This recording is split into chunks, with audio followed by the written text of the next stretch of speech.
Então, olá a todos. Como está aí na tela, né? Sou a Francine e hoje eu venho aqui apresentar mais um artigo, conforme temos feito, né, nessas semanas. O artigo que eu vou apresentar é o sobre espectrômetro portátil na região do infravermelho próximo, aplicado ao controle de qualidade de combustíveis. No caso desse artigo, ele não foi produzido por mim, mas sim pelo grupo da UFES, né, do Laboratório de Quimiometria e de Petroleômica. A autora principal é a Radija Correia. Então, vamos entrar na introdução desse artigo. Como que os autores justificaram a intenção, né, de escrever esse artigo? Então, qual foi o problema que eles abordaram? Como nós sabemos, aqui no Brasil, a Agência Reguladora de Petróleos e seus derivados é a ANP. E a ANP, ela é a agência que tanto estabelece as normas, ou seja, os parâmetros e os limites que cada combustível ele deve ter, cada qualidade, né, de combustível deve ter, como também fiscaliza se os órgãos distribuidores, enfim, toda a cadeia de produção, né, desses combustíveis, se ela está sendo realmente respeitada. De acordo com a pesquisa dos autores, o número de análises físico-químicas que está envolvida para conseguir lidar com essa demanda, né, da comercialização dos combustíveis aqui no Brasil passa de 1,5 milhão por ano. Isso em 2018, né, que é de quando é esse artigo. Sendo que, quando a gente fala da ponta final de como esse combustível ele está lá nos postos de gasolina, os testes que são feitos para averiguar se aquele combustível ainda está, né, dentro dos parâmetros de qualidade, são testes físicos, como a cor, a aparência, a densidade, e eles são suficientes, né, dentro desse modelo até hoje para investigação precisa. Porém, eles não abordam outro tipo de a questão da composição química, né? Eles vão falar sobre as normas, né, que são estabelecidas na fiscalização antes de chegar nos postos de gasolina, vão ter os parâmetros bem detalhados sobre, né, cada uma das qualidades, cada um dos limites máximos dos teores dentro dessa composição, o máximo de variação que pode ter, para atender ao mercado interno e externo, como, por exemplo, o teor de álcool que vai ser adicionado à gasolina, o limite de enxofre que é permitido no diesel, a quantidade de biodiesel que tem sido adicionada ao diesel e que é crescente, né, a cada ano passado. Tudo isso são coisas que são estabelecidas, né, pela ANP e que ela fiscaliza. Só que quando chega no ponto final, que são nos postos de gasolina, esses tipos de limites, né, eles podem ser deduzidos de acordo com esses testes físicos, porém a gente não tem a composição realmente química desse produto. A gente não sabe quais são os adulterantes, apenas se vai estar adulterado ou não, de acordo com aqueles testes. E aí nós temos as técnicas auxiliares, né, que normalmente são feitas em laboratórios regulamentados também pela ANP, né, que tem essa autorização, e alguns dos estudos que a gente encontra na literatura falando sobre quais são, né, esses equipamentos utilizados, são, por exemplo, as técnicas espectrométricas e espectroscópicas, como a cromatografia, ressonância magnética nuclear, Raman e o infravermelho médio. O infravermelho médio, no caso de biodiesel em diesel, tem até já uma norma, né, a STM, só para esse tipo de teste. Mas o teste que é o normatizado, mais utilizado ainda hoje em dia, é a cromatografia, porque ali realmente a gente tem cada um, né, dos compostos sendo identificados. Porém, a gente sempre pensa na facilidade e em estar à vanguarda, né, das novas técnicas que têm surgido. E o infravermelho próximo, ainda que ele não seja uma técnica nova, né, ele tem sido, nos últimos 30 anos, mais utilizado, porque com a utilização da quimiometria, foi visto que, apesar dele não ter um potencial de identificação dos grupos funcionais, como as outras técnicas têm uma maior facilidade de você identificar, né, cada um dos compostos, quando você utiliza a quimiometria, você consegue quantificar as diferenças ali entre os espectros e construir uma curva de calibração sem uma interferência tão grande da matriz ou, enfim, de outros compostos, como às vezes acontece nessas outras técnicas. E a espectroscopia NIR, quando a gente fala, né, dos equipamentos mais antigos, ela já tem uma boa utilização na parte de controle de qualidade de combustíveis, tanto na parte qualitativa, ou seja, para discriminar, classificar diferentes tipos de combustíveis ou amostras adulteradas e não adulteradas, e até mesmo quantificar esses adulterantes, como o teor de etanol e metanol em gasolina, ou estimar as diversas propriedades dentro de um combustível, como, por exemplo, nesse estudo que eu coloquei, ele fala, que eu coloquei não, né, que os autores colocaram e que eu coloquei aqui nesse slide, fala sobre a determinação de propriedades de gasolina, diesel, querosene de aviação, mas a novidade, que é o que traz esse artigo, é a utilização de equipamentos portáteis. Esse não é o primeiro artigo utilizando um equipamento portátil, né? Esses equipamentos, eles surgem nos anos 2000 e para atender uma demanda de que tentar simplificar, né, a cadeia de análise dessas amostras, principalmente iniciou-se com a parte de solos, em que às vezes era muito difícil a amostragem,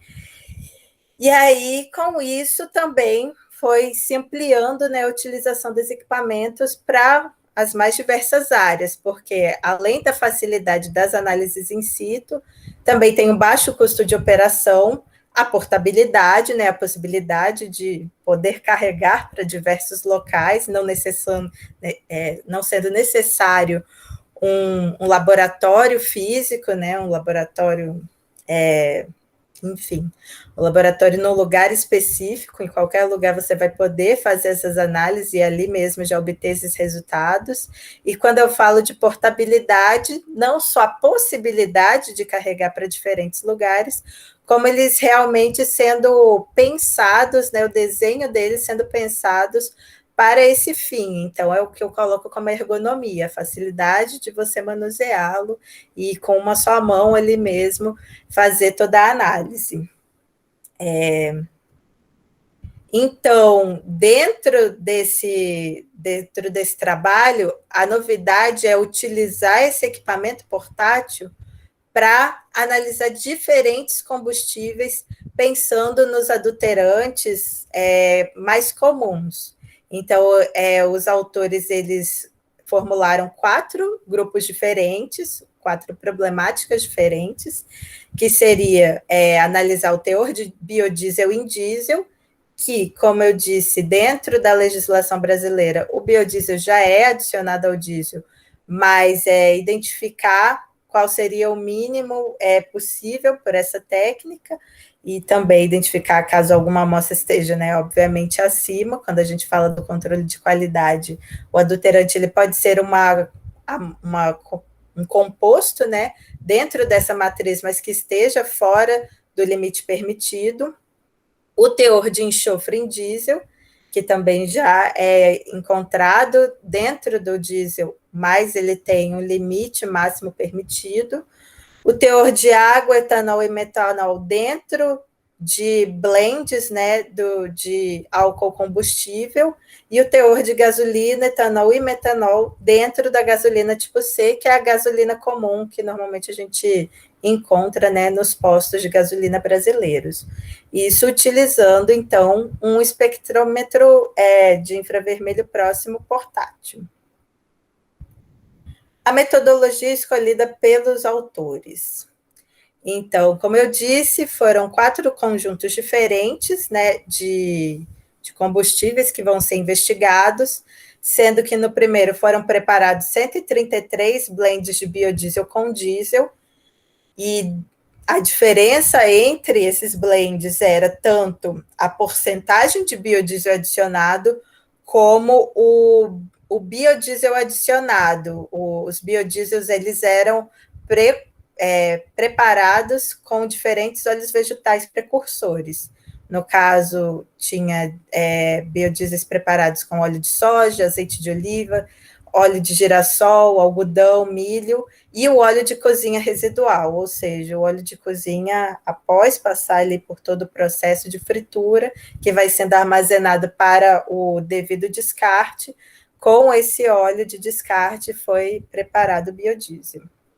Além disso, o segundo grupo se referia a 16 blends de diesel S500, ou seja, com 500 ppm de enxofre, adicionado a um diesel S10, com 10 ppm de enxofre, sendo que esse teor do diesel S500 ele variava de 0 a 100%. 16 blends de gasolina misturada com etanol e metanol, e os teores de gasolina, de etanol anidro e de metanol variam conforme eu coloquei aqui nesse slide, e 16 blends de água, metanol e etanol no etanol combustível, sendo que os valores, né, os teores de gasolina, etanol anidro e metanol também variam conforme eu coloquei aqui nesse slide. O equipamento utilizado foi o equipamento chamado Micronir Pro 1700, que ele é da empresa Viave Solutions. Ele já, quando você compra nesse equipamento, ele já vem com software para a aquisição dos espectros, que é o software Micronir. A versão que os autores tinham era a versão 2.1.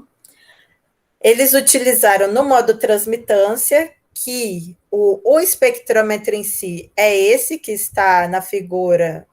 na palma de uma mão. É ali que está toda a estrutura óptica, né, do espectrômetro, mas para fazer no modo transmitância, ele é acoplado a esse acessório que é visto abaixo, né, dessa figura dele sobre a mão. E nesse acessório, ele tem uma luz de tungstênio, né, de filamento de tungstênio, para que seja, então, mudada a configuração, porque o equipamento, né, do Micronir Pro 1700, ele foi idealizado para reflectância difusa, então você coloca uma outra fonte de luz que vai estar anterior ao seu espectrômetro, então ele vai ser a fonte, né? E o espectrômetro ele vai então funcionar apenas como detector dessa fonte de luz, e a luz, né, vai atravessar a sua amostra, por isso transmitância. Esse espectrômetro, a faixa de trabalho dele é de 908 a 1.676 nanômetros. Eles escolheram o número de varredoras por amostra de 400 scans. Eles esperavam essa amostra estabilizar na temperatura de 35 a 40 graus antes de iniciar a aquisição dos espectros, sendo que o espectro de referência foi feito com a célula vazia, e a célula vazia se referia a uma cubeta de vidro, né, de borosilicato, com caminho óptico de 1 centímetro ou 10 milímetros. A parte da quimiometria, a análise multivariada de dados. Bem, todos os cálculos foram realizados no MATLAB, a versão dos autores era 2013, com um pacote de PLS, Então, iniciou-se com o pré-processamento dos espectros com a primeira derivada com polinômio de segunda ordem e janela de 7 pontos. A validação cruzada, no caso do primeiro conjunto de biodiesel em diesel, que eles tinham um número grande de amostras, 133 amostras, caso lembrem, eles conseguiram dividir o conjunto de dados com o algoritmo Kennard-Stone e realizaram a validação cruzada com o CAFOLD, né, para 5 dobras, e enquanto que para os conjuntos B, C e D, como eram apenas 16 amostras por conjunto, eles precisaram de uma outra técnica, né, para validação cruzada desses dados. E aí, no caso, eles escolheram o algoritmo Repeat Double Cross Validation. E a construção, o modelo que eles escolheram para avaliar, né, esses conjuntos foi o modelo de mínimos quadrados parciais, PLS, sendo que as figuras de mérito reportadas por eles foi o R quadrado, RMCEP, o limite de detecção e o limite de quantificação. Entrando, então, nos resultados e na discussão feita pelos autores. Eles iniciaram falando sobre os espectros NIR, né, obtidos dentro desse equipamento, e aqui são apresentados na linha acima os espectros brutos, ou seja, a forma como eles são adquiridos no equipamento, e depois corrigidos, né, com a primeira derivada, sendo que eles observam que antes do pré-tratamento, né, observava-se uma diferença de intensidade em algumas das bandas das amostras, porém, essas diferenças elas não podem ser inicialmente colocadas como uma diferença química entre as amostras, como, por exemplo, se a cada amostra com uma concentração maior de adulterante fosse, então, tendo ali uma diferença crescente na absorbância. Isso não é possível fazer na espectroscopia NIR por conta do efeito do espalhamento da luz, que é comum, né, dentro desse efeito. E aí, por isso que nós utilizamos o pré-tratamento, a correção desses espectros, para então inferir sobre a composição e sobre o significado, né, da intensidade de cada uma dessas bandas. Iniciando com a identificação das bandas, né, ou assinalação? Enfim, a identificação das bandas dentro desses espectros. Em torno de 1100 a 1200, nós observamos o segundo sobretom das ligações CH, que no caso elas podem ser observadas para todos os espectros, já que nós tratamos de combustíveis de origem orgânica, ou seja, abundantes em ligações CH, só que como nos combustíveis que possuem etanol e metanol, ou etanol e água, eles vão ter uma intensidade do sobretom do OH, que é mais intenso do que os sobretons do CH, das ligações CH, né? Então, observa-se que fica mais proeminente e é mais intenso, né, dentro das amostras de diesel, seja as amostras com biodiesel e diesel ou as amostras de diesel com diferentes concentrações de enxofre. Já além disso, ou melhor, né? Além disso, a gente também observa o terceiro sobretom das ligações CH em todas as amostras, assim como para as amostras de diesel, também observamos as bandas de combinação das ligações CH em torno de 1.400 nanômetros. Para as amostras de gasolina e de etanol combustível, elas não são observadas porque elas acabam sendo sobrepostas justamente pelo sinal, né, pela banda, que é muito mais intensa do OH. E enquanto, como eu disse, né, nos combustíveis que têm a presença de água e de álcoois, como etanol e metanol, a gente observa uma intensidade muito grande dessa região entre 1.400 a 1.600, que fala sobre o segundo sobretom das ligações OH. Como também nesses combustíveis não se observa apenas um composto, né, fonte dessas ligações OH, e há uma diferença, né, obviamente composicional entre um metanol e um etanol, a gente observa uma maior discrepância entre esses espectros, que mesmo após a correção, não apresentam um ajuste tão fino quanto a gente observa nas amostras de diesel. É interessante também notar as bandas que nós não conseguimos identificar e que poderiam ser parte da solução desses problemas, né, abordados pelos autores, como no caso a ligação CO, que estaria em torno de 2.200 a 2.300, que fala sobre a esterificação do biodiesel, mas no caso, né, não está dentro da faixa de trabalho desse equipamento que os autores trabalharam, assim como no caso das amostras de diesel adulteradas, né, com teores diferentes de enxofre, seria interessante a banda, né, dos benzotiofenos entre 1.100 e 1.300 nanômetros, que está dentro da faixa de trabalho, porém, de acordo com a minha leitura, ela foi também sobreposta pelo sinal das ligações CH, que são muito mais intensos. Os autores acreditam que uma pequena variação em torno de 1.200, quando a gente compara, né, as amostras de biodiesel com diesel para as de diesel S500, né,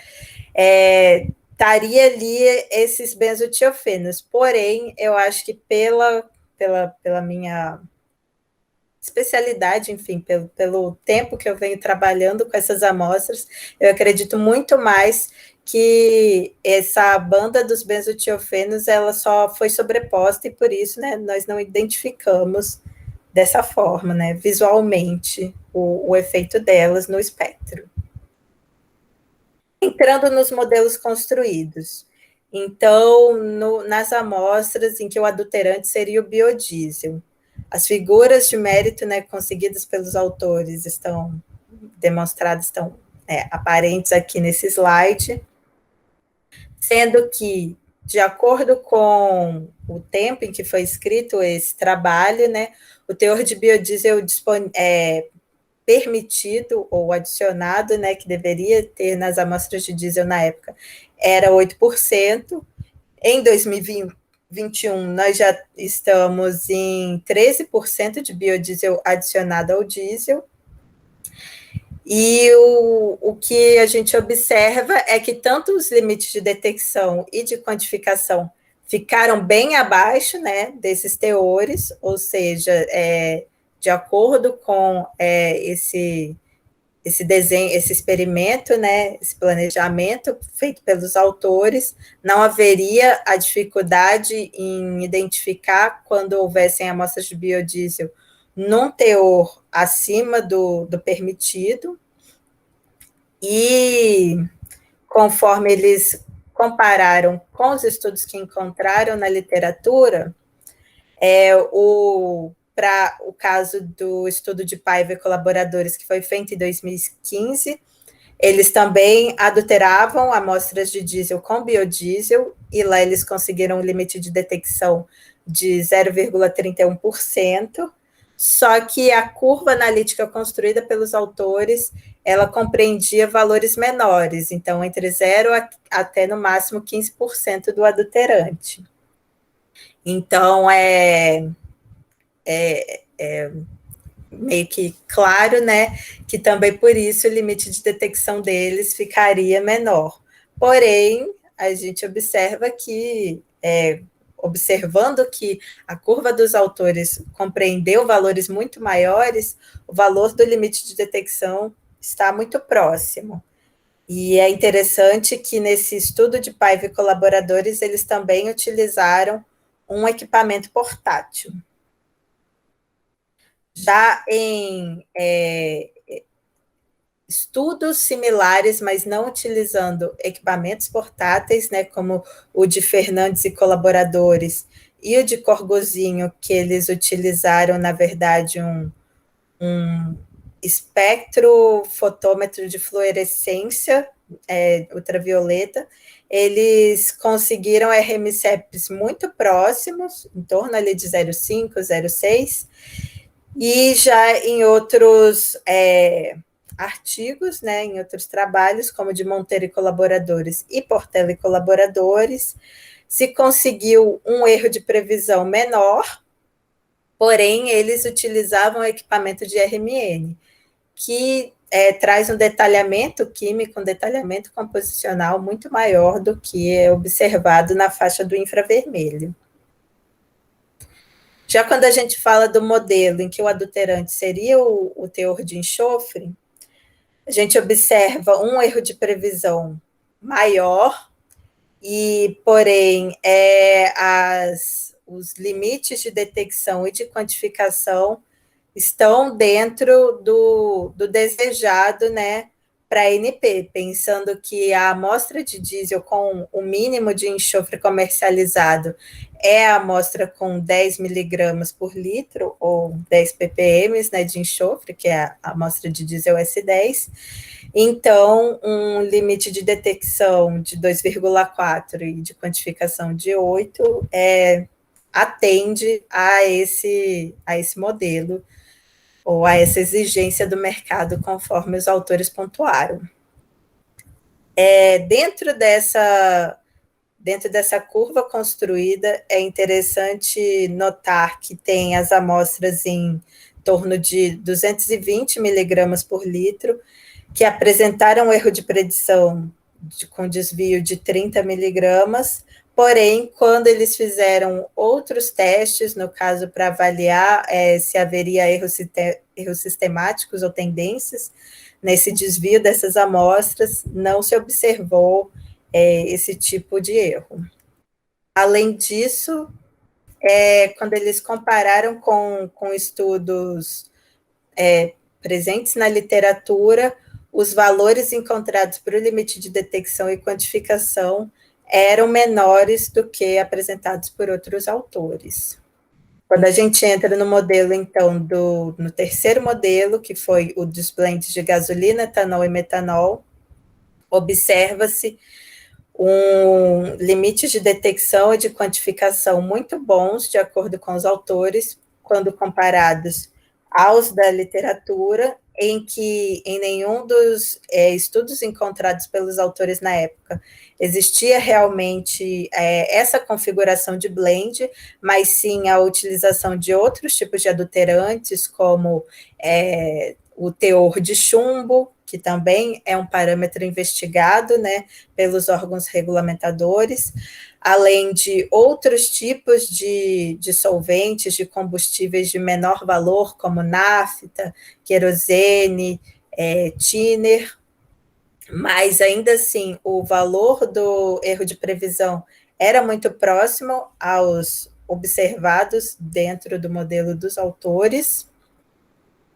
sendo que o único estudo mais parecido com a configuração desse modelo seria o de Lutz e colaboradores em 2014, em que eles fizeram misturas binárias de gasolina com etanol, e o erro de previsão do etanol foi de 0,21%. Mas eles também trabalhavam com uma curva com menor concentração de adulterante. No caso, o teor de etanol variava entre 0% a 10% no máximo. E é interessante notar, né, que como nós sabemos, a gasolina comum encontrada no posto, ela tem em torno de 25% a 26% de etanol adicionado. Então, claramente, esse modelo ele seria mais que o suficiente para conseguir identificar amostras que estivessem com um valor de etanol alterado.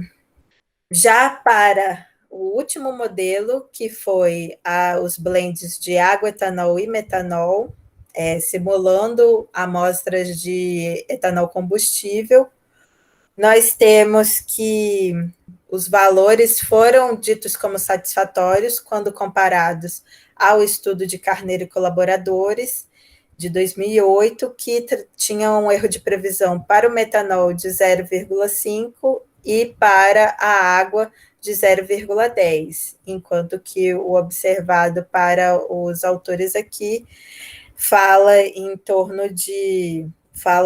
de um erro de previsão de 2,78, enquanto que para a água 1,05, sendo que Carneiro e colaboradores utilizaram um equipamento de bancada. Então, a conclusão desse estudo foi que o equipamento portátil ele performou bem, ou seja, sem perdas significativas na exatidão e sem erros sistemáticos, né, para as curvas construídas, ou seja, pode ser utilizado para o controle de qualidade de combustíveis, adicionando, né, essa possibilidade das análises in situ e mais uma ferramenta para a regulamentação e fiscalização desse tipo de comércio, né, desse tipo de produto. E é isso. Muito obrigada. Até mais.